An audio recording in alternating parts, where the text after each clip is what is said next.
पूजा खेडकर प्रमाणे आणखी एक अधिकारी आता चर्चेत आलाय। अभिषेक सिंग असे अधिकाऱ्याचं नाव असून खोटं वैद्यकीय प्रमाणपत्र त्याने दिल्याचा आरोप या अधिकाऱ्यावर सुद्धा आहे।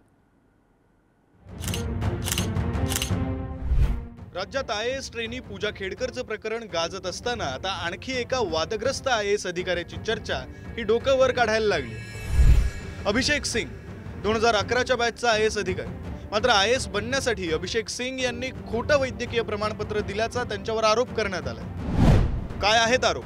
अभिषेक सिंग यांनी लोकोमोटर अपंगत्व श्रेणीचं प्रमाणपत्र सादर केल्याचा आरोप। एलडी प्रमाणपत्राच्या मदतीने अभिषेक आयएएस पात्र झाल्याचा आरोप। अभिषेक यांचा जिममध्ये नृत्य करतानाचा व्हिडिओ समाज माध्यमात व्हायरल।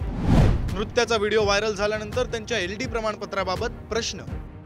अभिषेक सिंग यांच्या भोवतीचा हा पहिला वाद नाहीये, यापूर्वीही त्यांच्या भोवती अनेक वाद फिरलेले आहेत। चित्रपट सृष्टीतल्या करिअरसाठी त्यांनी 2023 मध्ये आयएएस पदाचा राजीनामा दिला, मात्र त्यापूर्वीची त्यांची कारकीर्द वेगवेगळ्या वादात रंगलेली होती।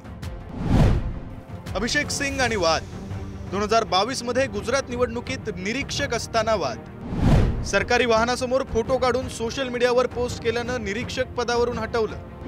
गुजरातमधील वादानंतर अभिषेक सिंग यांची दिल्लीत प्रतिनियुक्ती। दिल्लीनंतर पुन्हा मूळ केडर उत्तर प्रदेशात बदली झाल्यानंतर अभिषेक सेवेत अनेक दिवस रुजू नाही। 30 जून 2022 मध्ये सेवेत रुजू झाल्यानंतर काही काळ अभिषेक यांचं निलंबन। चित्रपटातल्या करिअरसाठी 2023 मध्ये अभिषेक सिंग यांचा राजीनामा। अभिषेक सिंग सध्या अभिनय, समाजकार्य आणि राजकारणात सक्रिय आहेत।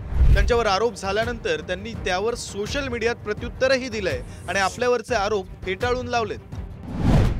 मी जेव्हापासून आरक्षणाच्या बाजूने आवाज उठवायला सुरुवात केली आहे तेव्हापासून आरक्षणाच्या विरोधातल्या सर्व फौजेनं माझ्या विरोधात आघाडी उघडली आहे। त्यांच्या पचनी पडत नाही की एका जनरल कॅटेगरीमधील मुलगा आरक्षणाच्या बाजूने कसा बोलतोय। भविष्यात माझ्यावर आरोप करण्यापूर्वी दोनदा विचार करा। मी ऐरागैरा नाही की घाबरून गप्प बसेल।